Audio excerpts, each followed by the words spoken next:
Friends இப்போ வந்து எங்கள் அம்மா நைட்டு டின்னர் தான் செஞ்சிட்டு இருக்காங்க வழக்கம் போல் தோசை.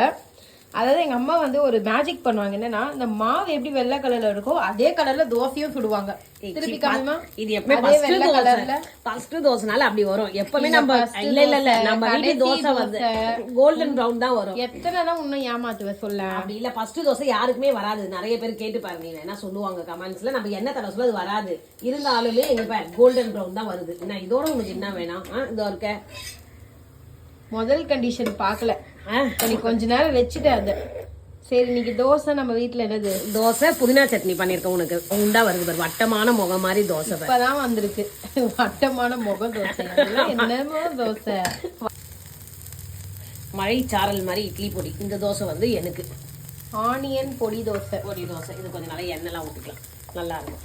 இந்த உனக்கு வந்து புதினா சட்னி தோசை புதினா சட்னி இப்போ தாளிச்சு வச்சிருக்கேன். சூப்பரான புதினா சட்னி. நம்ம வீட்டில் இன்னைக்கு நைட்டு டின்னர் பார்த்தீங்கன்னா ஆனியன் பொடி தோசைப்பா. அதுக்கு சைடிஷ் பார்த்தீங்கன்னா புதினா சட்னி. இதுதான் நம்ம வீட்டில் நைட்டு டின்னர். வாங்க உறவுகளே சாப்பிடலாம்.